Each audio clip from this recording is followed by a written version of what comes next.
But I wanted to talk about all the things I've learned since living abroad so far because it's been an eye-opening experience. Now, I have on this hat because I'm in desperate need of a haircut. I haven't done my skincare routine and I just feel super, super crusty. But I'm going to get through this as best I can.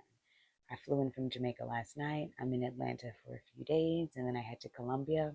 I think I'm going to spend like a month or so in Colombia. Hello and welcome back to my channel. My name is Yasmin, the traveling social media manager, and today I'm going to talk about all the things I've learned since living abroad. Okay, part of me thinks the scarf and the glasses helps a little bit, but another part of me feels like I'm making it worse. But again, it's not about this, it's about this. What's inside and what I'm going to share with you today. So let's get into the video. I think the number one thing that I've learned since living abroad is that you can always pack lighter.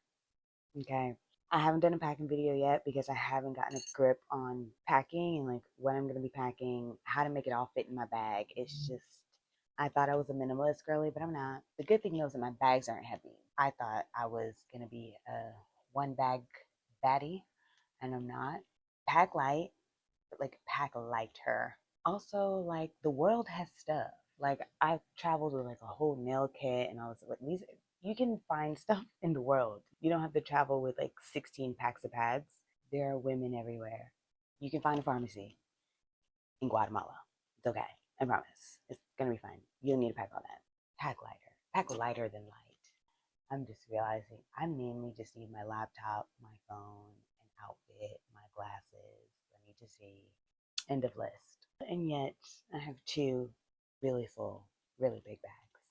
I think the most important thing I've learned since living abroad so far is that being out in nature makes me happier, significantly happier. I used to think being in nature meant like I would be cold and wet. Nature feels like hiking, waterfalls, and whitewater rafting and camping, and I do enjoy those things. But nature to me, the nature that I like is the beach.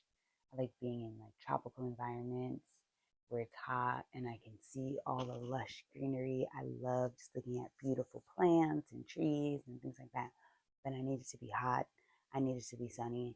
And that is, I've learned, it like makes a significant difference. The first week of me living abroad, I was like I was breathing differently. It was like a major exhale and like just breathing in nature made a significant difference. Spending time at the beach. I was at the beach a lot, soaking up the sun, the earth and the sand and the water, and it was just beautiful. And the coconuts and just fruits and just, nature.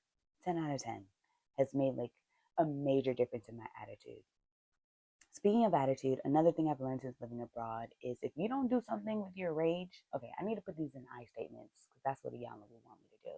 If I don't do something with my rage, I will lash out on the wrong people over the wrong things.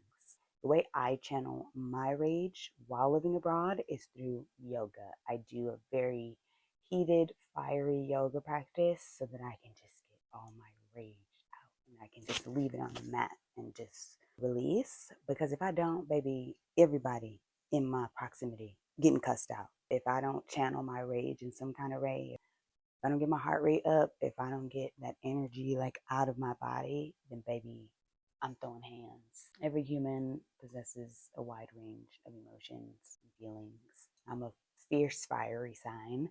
And if I don't let it out, girl, one thing I've enjoyed about spending more time in nature, which I feel like I only get those opportunities abroad because it's just warmer and I want to be outside more, is through yoga. Yoga is my thing. I don't want people to hear yoga and think like, namaste.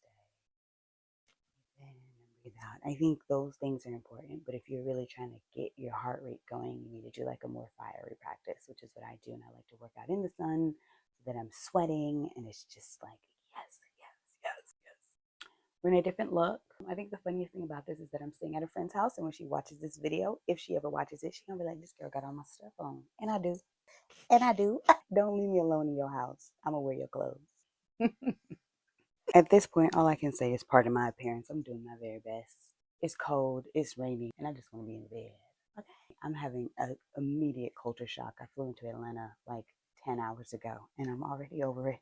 Another thing I've learned since living abroad is that boundaries hurt. Okay, I think we talk a lot about you got to put your boundaries up and da, da, da, da. But it can sometimes feel like you're cutting someone out of a part of your life.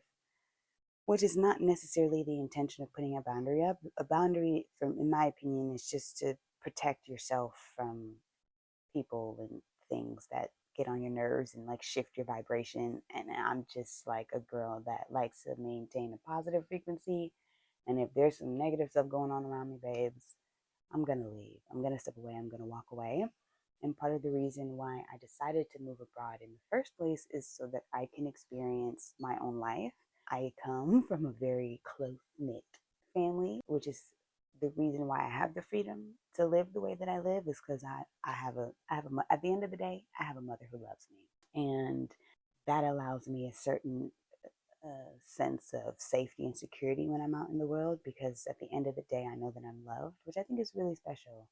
And I think when it comes to putting boundaries up, for me personally, has been kind of challenging because I don't want to hurt anybody's feelings.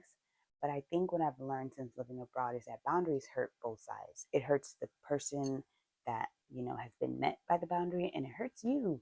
Well, it hurts me anyway, because it makes me feel like I'm dissing you, or I'm walking away, or I'm distancing myself from you. And that is not at all the case, but that is the feeling. And boundaries are necessary, but they can be heartbreaking. They can be quite painful. And I'm still kind of working through how to manage those feelings without compromising my boundaries. So, girl, I'm doing my best. Like I said, travel is my greatest teacher. Travel is my favorite way to experience life and culture and people and cuisine and stuff. In my absence, I'm kind of hoping that a natural boundary goes up. Like there's going to be physical distance between me and the people that mean the most to me. And I think it'll give us both an opportunity to see me in a different light and realize that I'm a fully grown person. But we'll see. The adventure continues. If you have any questions about what living abroad is like, please leave them down below. And I'm going to keep learning, so I'm going to keep sharing. And I hope you come back for another video. Ciao. No, I need to get into my Spanish bag. Adios. It's giving bilingual, babe. Oh, remote. Now I got to edit this video.